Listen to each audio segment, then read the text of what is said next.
So what's shrimp? Okay, you guys are in high school, I can tell, right? Ninth grade or 10th? Okay.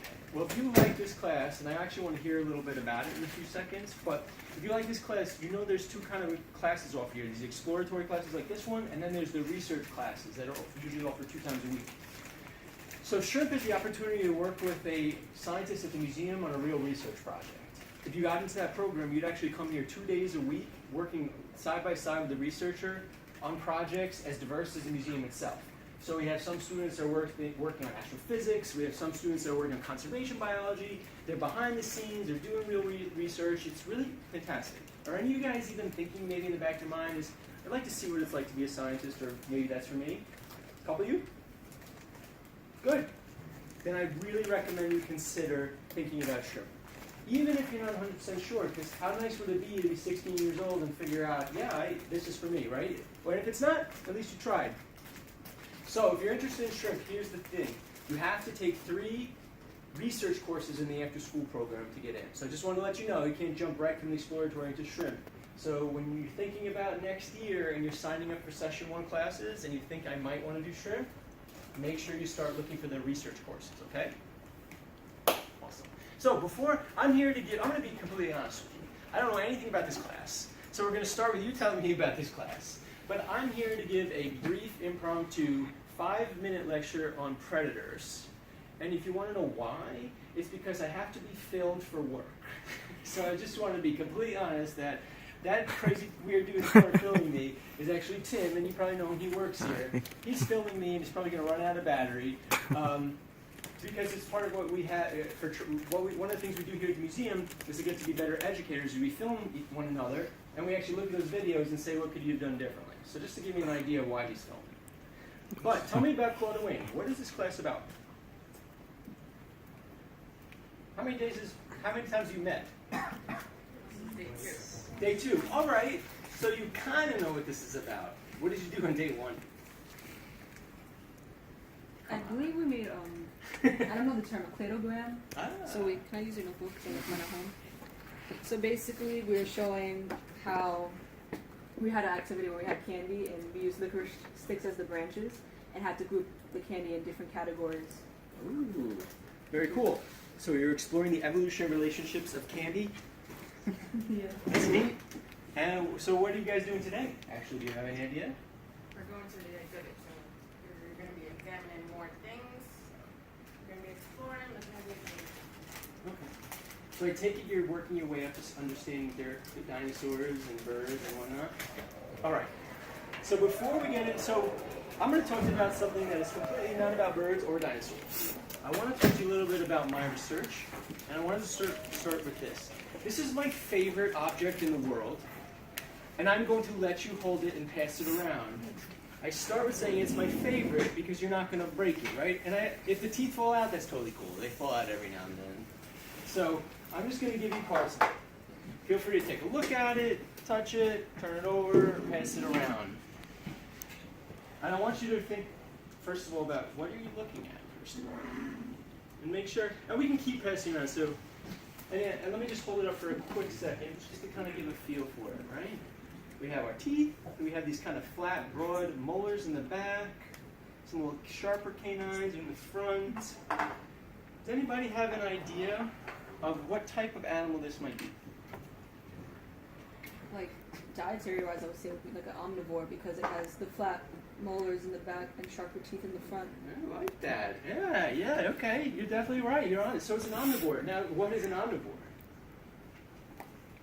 Vegetables, like plants and animals. Yeah. I think it's like a bull or something. Like That's so you're I don't getting know. it. Like I've just seen photos of stuff like that. And Mhm. it's like You're so close. So you're definitely right about the omnivore. not bring. Well, so we've got a fleet animal. You're definitely right. And you mentioned bull. And it is something you would see on the farm. So we know it's an omnivore. Pig. All right, so it's pig. I love how you 3 put that together really quickly. I thought this was going to take a lot longer. So you have a pig. Stop hogging the skull. Pass it around. What else do we notice about the skull? Anything strange about the skull, besides from the fact that we're passing around in two disarticulated pieces? What's somebody in? More of it kind of has the purpose of eating rather than thinking. The brain is very small, from what I can see. Yep, you're right. So it probably doesn't have the biggest brain relative to its body size. Is this skull in good shape? Is there anything like, does it look like, can you get any other information about this guy? Is it completely symmetrical from when you were holding it? Is it damaged? It looks damaged. It looks damaged. Sir, how about you? Well, you can see that it's very dirty. Yeah, I didn't think so. You're right. So there are some parts of actually tissue left, but it's like 10 years old, so don't worry about it. How about turning it around? Look at the top. What do you notice on the top of the skull? If you're looking around the brain case, think about where your brain would be and the pig's brain. Is there anything strange about it? Oh, yes. What? The shape, The shape? How so? because it only has half. Yes. So half of the skull, or at least the brain case, is missing. Do you want to add I something think to it? there's just a hole in the top, How many? like one. Or, One? well, one in the top. Let And me then like two on pass the this side. along. So we definitely have one half. The right side of the skull seems to be actually collapsed. And how many holes do we have on top? 3. 3? Which I ones? think. Oh, we have 2. Ooh, 2. So we have 2 holes on the top and a collapsed skull. Let's play detective. What do you think happened? How do you get 2 really kind of fairly clean holes, right? I mean, they're not beautifully circular, but they are pretty precise, right? Think about how hard it is to do that to a skull. Anybody have an idea what may have happened to this pig? Anybody else? I mean, just to throw out some ideas. It wasn't pretty, right? Think about the idea of having 2 holes in your skull. It's probably not a big shot. So one possibility is it was shot but twice from the top. It's possible, but a bullet will expand and usually exit out. And the bottom, besides being dirty, is there exit holes? No, so probably not shot. By really strong teeth. Yeah. So it was an animal bitten by really strong teeth, and also now I want to volunteer. Take your pinky and index, is that right, index finger, and measure it. Hold it up. Hold it up to the class now.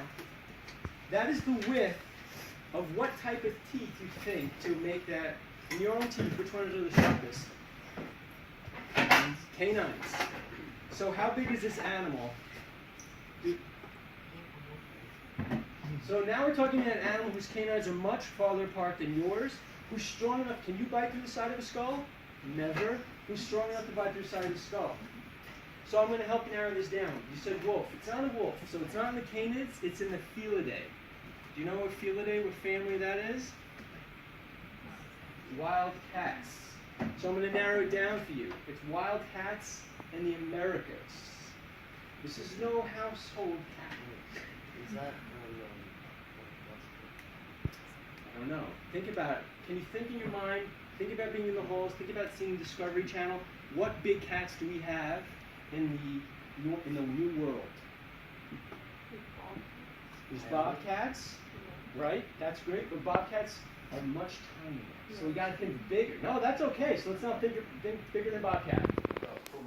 Oh, that's a good idea. The puma. Is there any other options? Someone has seen. Yes. Is it a panther? So let's leave it at that for a second. You guys are great. So puma is another name for a cougar, or sometimes it's called a panther. And a panther is this kind of general name that can mean a lot of things. And another name for it is a jaguar sometimes. So this is our 2 options, a jaguar and a puma. And I have to be honest with you, you'll never guess from the information we have here. You guys did a fantastic job of identifying the prey species and 2 of the possible predators that did this. and I'm just going to give you the rest. It was a jaguar. Jaguar the brain case. That is a nasty way to die, but it's also super quick. So jaguar, they think maybe its name comes from jaguar, which they think means to kill with one pounce. This pig is walking down the path. The jaguar is hiding in the bushes, not stalking, but ambushing, jumps in one pounce, doesn't even know it's coming, collapses the side of the brain case. Jaguar is the strongest bite force of any cat, more than a tiger, more than a lion. So, I'm going to leave you with that, and I want to say, honestly, awesome detective work, but I'm going to give you why is this my favorite thing. This is my favorite thing because I'm a conservation biologist, and this skull is why I got into something called a human-wildlife conflict. I was sent to Belize when I was about, just a little older than you, about 21 years old, 22, and I was going to study jaguars in Belize, and I was living outside of a Mayan village, and the Mayans went to show me this was their pig, not a family pet, but it was part of their farm, and it was 100 yards from their house. This jaguar killed the animal basically in the village. Now, do you think the Mayans were comfortable with a 175-pound cat living next to their village? No. And it is when humans and wildlife communities combine that you sometimes have conflict. And ever since that time, I've gotten just as interested as the people that live with wildlife as is with the wildlife themselves. And it was all because of this skull, because when I saw this, I was like, oh my God. So when we complain about like dogs and cats and foxes, just think about living next to something that could do this, right? But anyway, thank you very much. It was great meeting you all, and I know you guys are going to be jumping to something else, but I'm really impressed by how quick you got that, and thank you for not breaking it. So, enjoy. Thank you very much, Mark. No problem.